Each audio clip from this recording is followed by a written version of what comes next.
A tuck is essentially a fold in the fabric. It looks like this, and we make it by knitting a live stitch together with the strand that we pick up from a few rows down. The trickiest part here is to find those strands and to make sure they are in the same row, because if we're not careful, the tack would be shifted between rows and it won't look right. To make sure we recognize those strands, we're gonna work a setup row. It's a right side row, so make sure the right side of the work is facing you. And the setup row is very simple. We're gonna knit one stitch and purl one stitch, and we're gonna repeat it on and on. Those purl stitches will show us the strands to pick up later on. So for now, we just work in a simple knit one, purl one pattern, and you do it to the end of the row or to the end of the round if you're working in the round, because the instructions are the same for working flat and for working in the round. I have an even number of stitches on my needles, so I finish with the purl one, but if you have an odd number of stitches, then simply knit the last stitch. Now we're gonna work a few rows in stockinette stitch. If you're working flat like I do, then knit all stitches in right side rows and purl all stitches in wrong side rows. But if you're working in the round, it will be even easier. You simply knit all stitches in every round.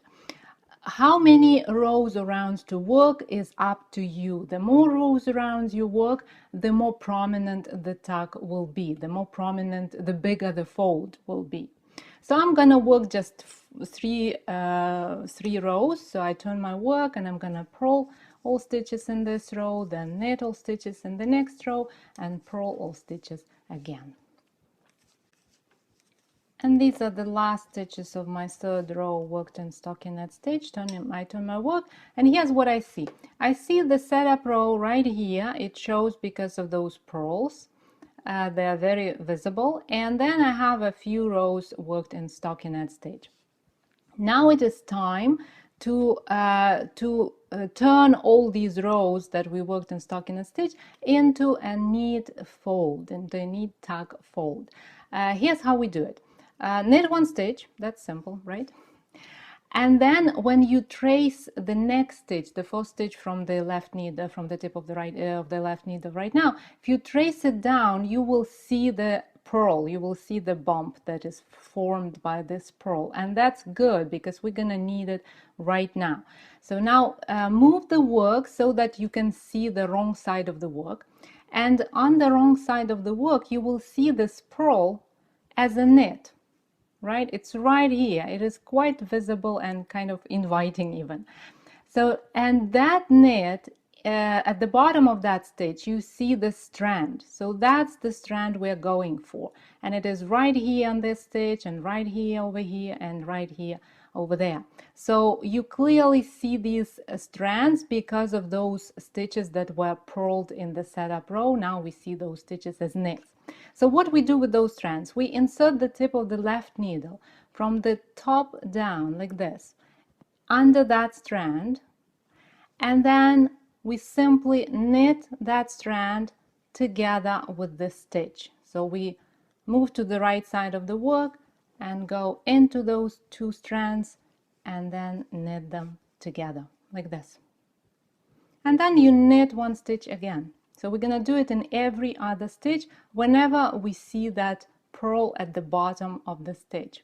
So we go again to the wrong side of the work, we find this stitch, we see that strand, we pick that strand, and then we knit it together with the stitch that we see on the needle. And then you keep going. You simply knit one stitch and then pick a strand and then knit these two stitches together and keep going. And you see right away that the fabric is turning three-dimensional. You can see the fold right away. And you can repeat these rows. I'm going to finish this row so that we see that nice fold. And the last stitch would be right over here. So we have this beautiful tuck. In the next row, we would work in stockinette stitch again.